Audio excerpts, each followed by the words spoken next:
Five, four, three, two, one. Hello, good afternoon to a beautiful, glorious Scotland. And what's your weather like, Jay?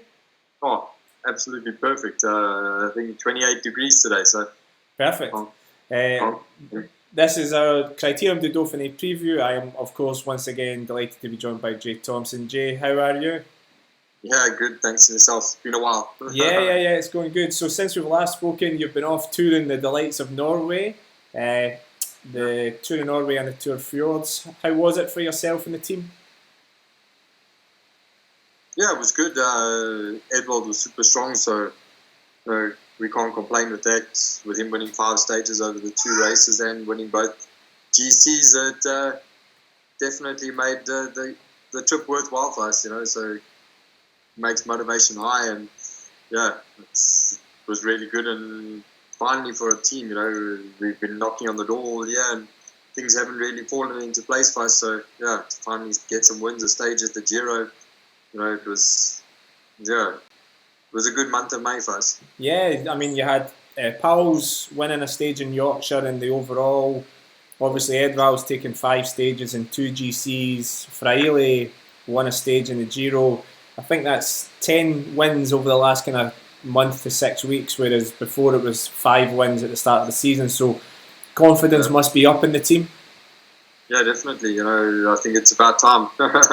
we needed a little bit of a break through that barrier, and then hopefully we can keep the momentum up this week in Dauphiné, and then the guys in Swiss, and yeah, and then hopefully the month of July we can keep it going.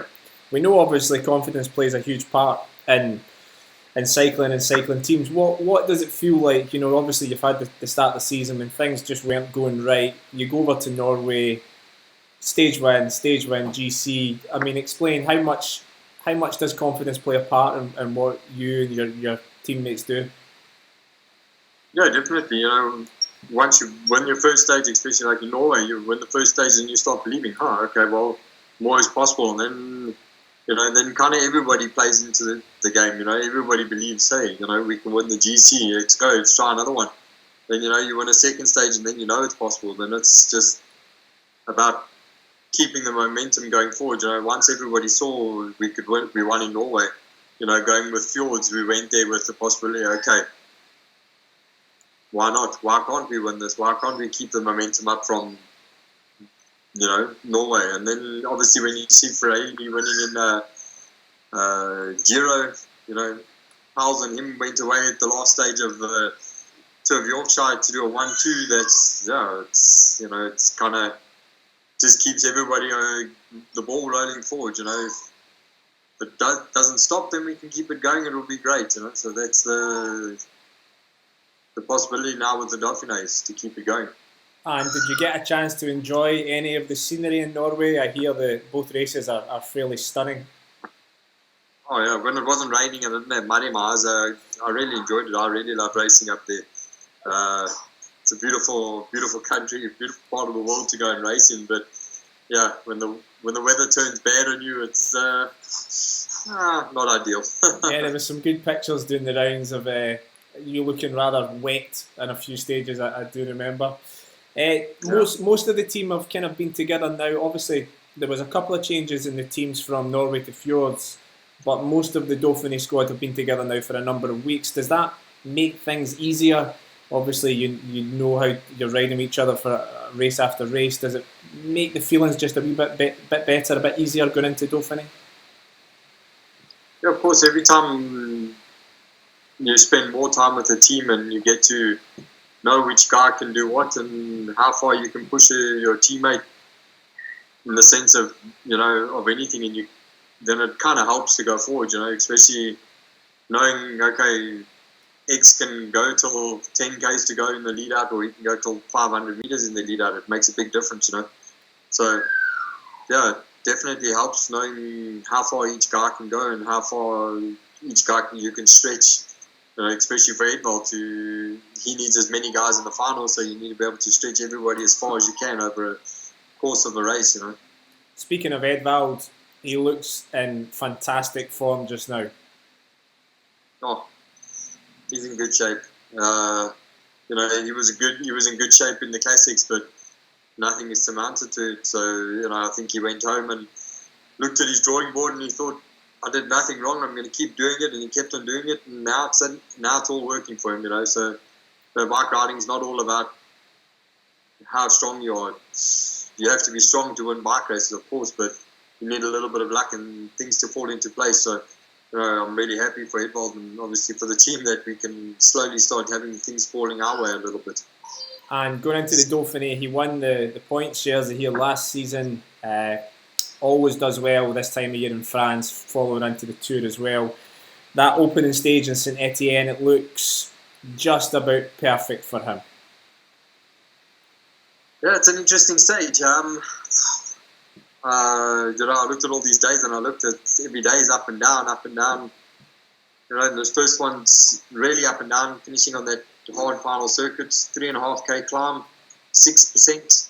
That's a nasty little one, but that is up Edvald's path. It's just long enough to hurt the sprinters, but just long enough that a guy like Edvald can fight to get over. So it'll be interesting how it's raced. It's the first day of the Dauphiné, so everybody wants to show how strong he is. So when if the climbers want to start throwing their toys to show how strong they are already, then I think a bunch will explode up there. I think 3.5 k's is long enough to make a bunch explode, and no matter how good of a climber, how strong you are, you have to be able to climb a little bit to be in the front when the skinny boys start going. And so it's a very interesting start. I mean, usually, boring sprint stage, they go straight in here. You mentioned it, 3.5k, 6%, 3 laps of the circuit. There's only 15 kilometres between the climbs. The last climb crests with 7 to go. It looks fantastic for a viewer. Yeah, for me, you know what it reminded me actually last year's Tour de Suisse opening stage in Soon. It was the exact same sort of thing. Same 3k kind of climb, 5-6%, and yeah, it opens the race up. But with it being 7k's from the finish, you can see guys going to the finish line from there. Depends on the weather. If I look at the weather forecast for Sunday, it looks like it's going to be a wet one. So you don't know. If some team decides, okay, well, our climber can not win the GC, but he can win the first stage and get us the yellow jersey and we can keep it for 4 days. Okay, let's do this. Let's blow this race to pieces as we hit the circuit. The first time up, ride really hard tempo. Second time up, ride really hard tempo, and then your climber attacks the last lap round. Who follows him all depends on who has the legs, especially in the rain. Everybody's training now, shorts and 30-degree sunshine. Suddenly it starts raining, the temperature drops to 15 degrees. So everybody's legs suddenly don't work, Apart from some Norwegians who seem to always love bad weather conditions. Yeah, that's the thing, So Sunday could be an interesting one. If the weather predicts the way it does go, it could be either way. You could see 60 guys coming into the final there, or you can see a group of 10 guys coming into the final. To be totally honest, it's an interesting stage. It is a good one for the first stage. I do like it. Second stage is a more classical kind of sprint stage. The last 500 metres seem to be a little bit uphill. Looking through the sprinters, we don't possibly have the top Premier League of sprinters here, but we do have really good guys. We've got Christophe, Toons, Coquard, Bruhani, Demar, Bauhaus, and Boasson Hagen will certainly be sprinting as well. Somebody like Coquard, who has yet to take a World Tour win, this is a great chance for him. Yeah, this against kind of guys who are probably around his level. Yeah, I think Coquard has got a good chance, actually. I didn't really think of him when I thought of the first stages, but now that you mention his name, yeah, it's especially this stage too, because it does have a little bit of a difficulty with that little non-categorized climb with 30k's to go or 25k's to go.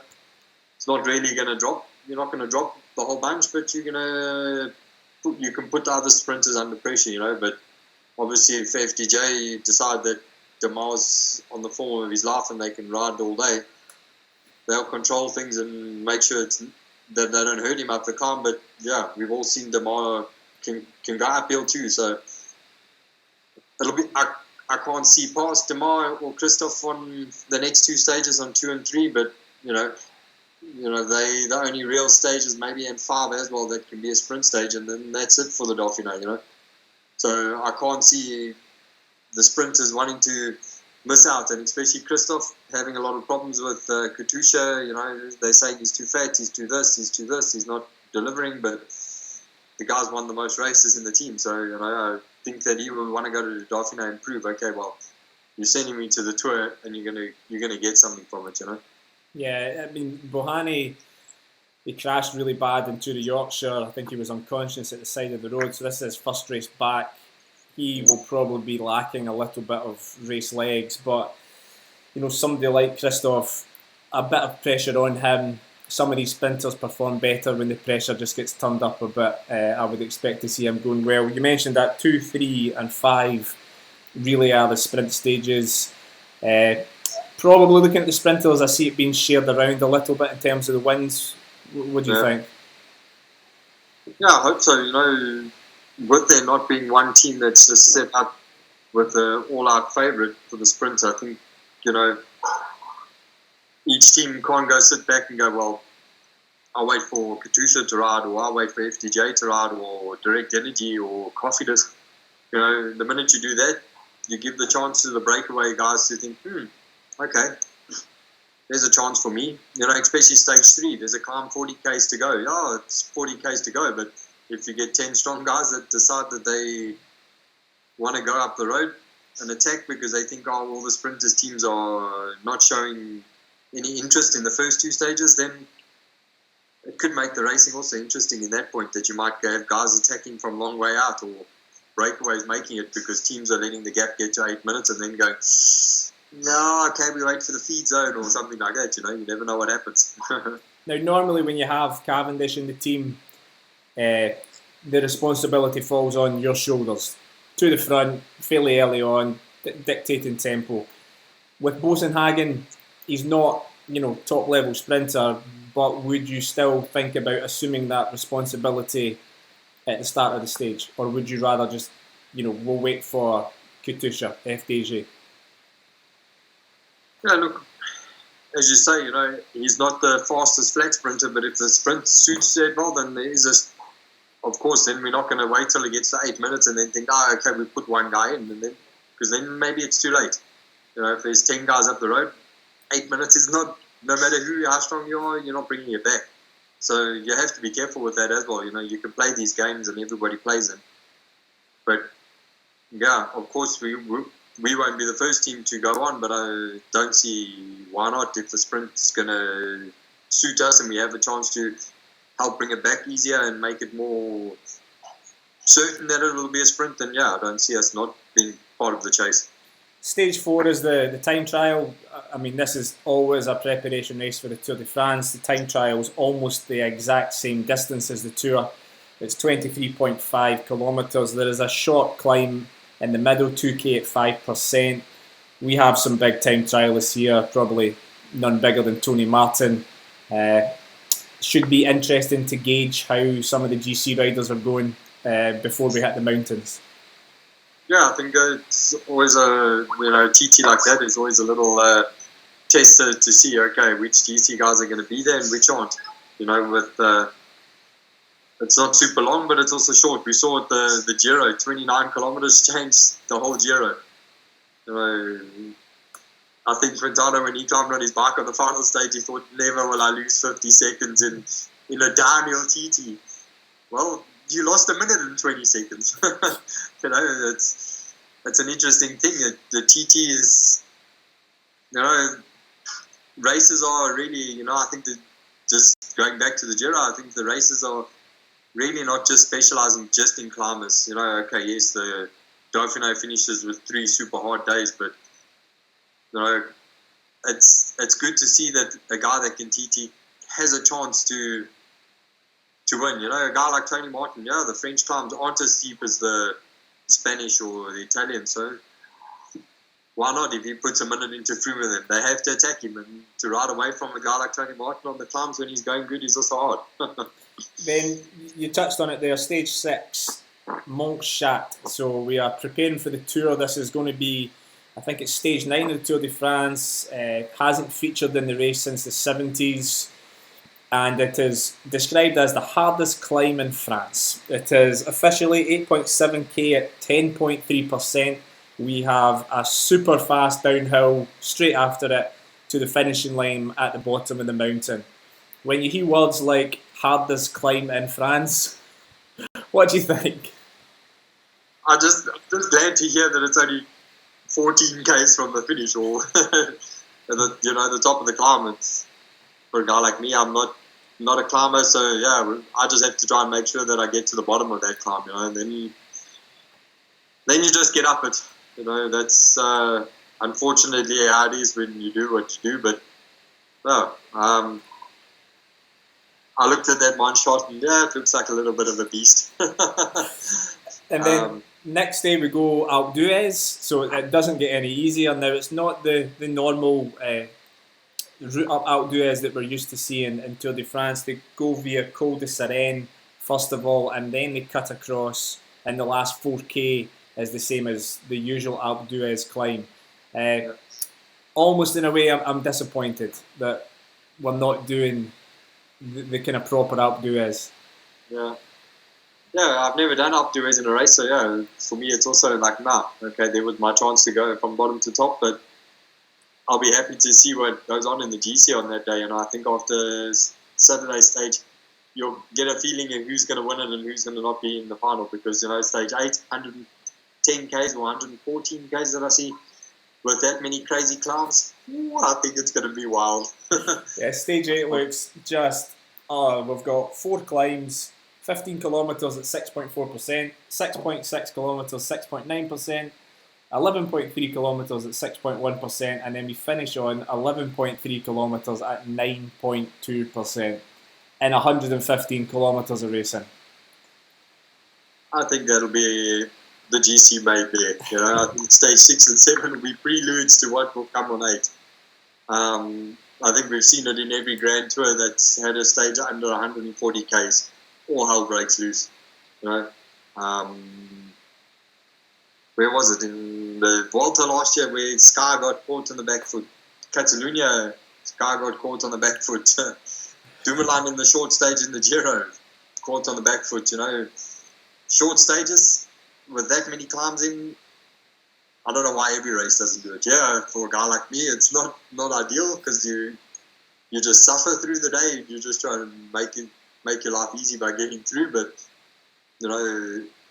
it's absolutely incredible, I think, to watch. And I think for bike racing, that's what they should do. Okay, you're taking it away from guys to win the GC that can't be super climbers, but hey, it makes it interesting. It makes for a day like that.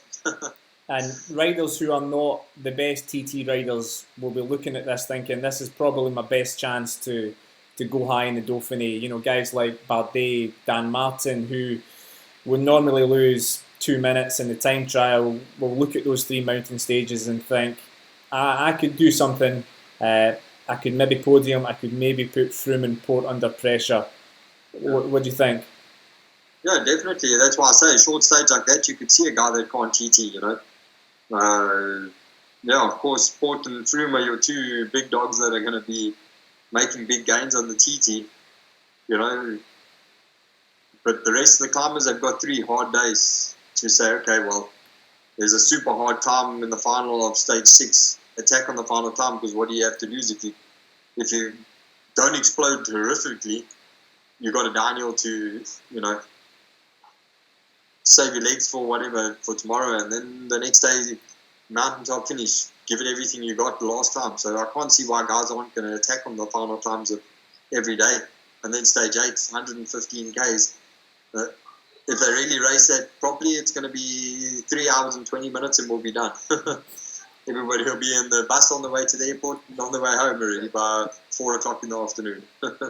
Now, we did some stars as per usual. We've mixed them up with GC riders and stage hunters. 1 star, you've got Aru, Colbrelli and Christophe. Colbrelli's really enjoying himself this season. Yeah, he's having a good year. So, Depends on how he's recovered from the Ardennes and how hard he's been training already. I think he's earmarking probably going to the Tour de France. I'll be interested to see what he does. I think these kind of sprints at the Dauphiné also suit a guy like him. He's a lot like Edvald, strong, hard guy, fights to the line. I think could be interesting. I think he's got a chance to knock on the door for some of the stages. We both have Christoph in at 1 star. You touched on it earlier. Bit of conflict possibly with his team. Things are not going great for him this season so far. Even in California, he wasn't at his best. But a couple of World Tour wins and a Grand Tour win would change all that, yeah? Yeah, of course. one Grand Tour win and you change the whole outlook of everybody on you. And you've also got Fabio Aru, won a stage last season on a downhill. Not quite got to the level he was in 2015 when he was second in the Giro when he won the Vuelta, but obviously a talented bike rider. Yeah, and I think also with the disappointment of having to pull out of the Giro because of knee injury beforehand, I think he's got a lot to prove, and I think he wants the leadership for Astana at the Tour de France. So he's got the Danish guy Fuglsang biting at his ankle. So he has to make sure that he stamps a little bit of authority. So I think you can see it happening at the Dauphiné. I've got Simon Yates in at 1 star. Tremendous season so far from Yates. A couple of big victories. I think he was second overall in Roman Day. He's really impressive. He's riding with Chavez. Chavez has not raced since the Sun Tour due to injury, so I think he will be leader. I have a rider Louie Meintjes as well at 1 star. Real big fan of his. He has the style that many fans love, the back marker style of climbing up these big mountains and always being at the back and just gradually moving forward, and all of a sudden he's top 5. I think he was 8th in the Tour last season. Yeah. How special a rider is he? I mean, I think he could potentially become, Grand Tour winner, possibly not because time trialing is not his thing, but he is a fantastic climber. Well, he's a fantastic bike rider. I've known Louis for a couple of years. He was on the team. We lived together for a year. He's a super guy and he's super talented.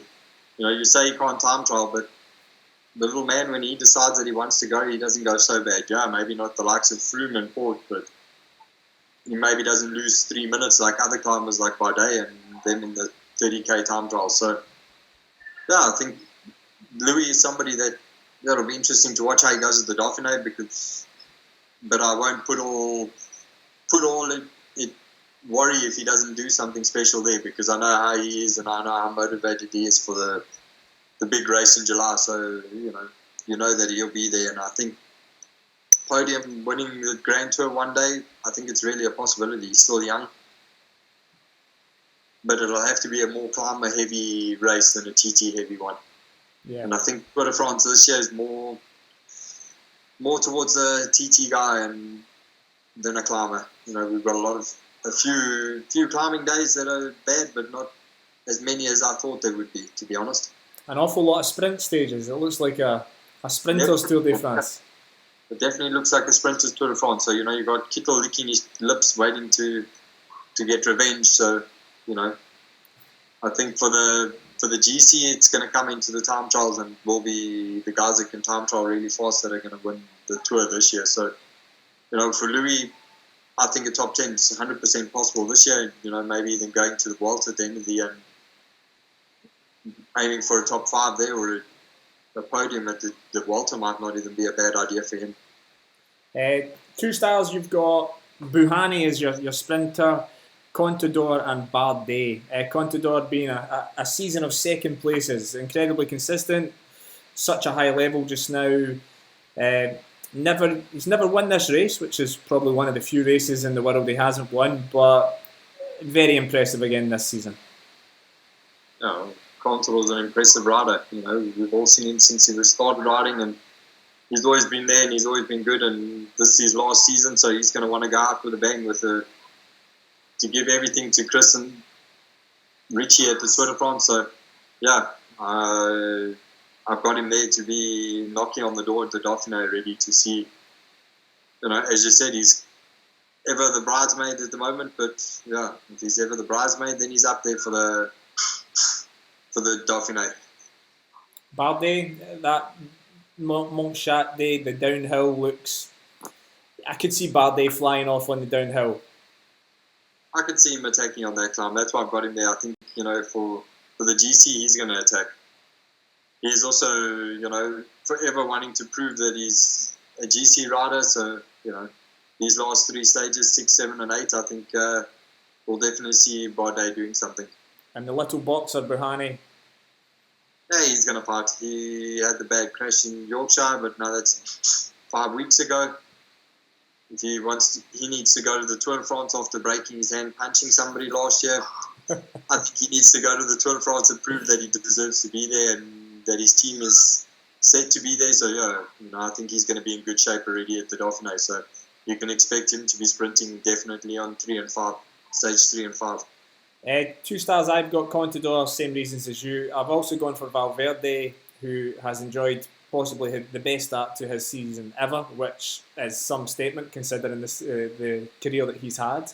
Normally struggles on the really, really hard climbs, the longer climbs, the steep ones, but given his form, I just can't write him off in this race. I think he'll be up there fighting with the big boys. 2 stars I've gone for Boasson Hagen. You've got him in at 3. You obviously have a lot of faith in your team leader. We've talked earlier about how he's going really well just now. Stage 1 suits him really well. 2, with the uphill kick as well, looks quite good for him. Are you approaching this race with confidence, thinking, yeah, he's going to take a win? I've got confidence that he's going to be good.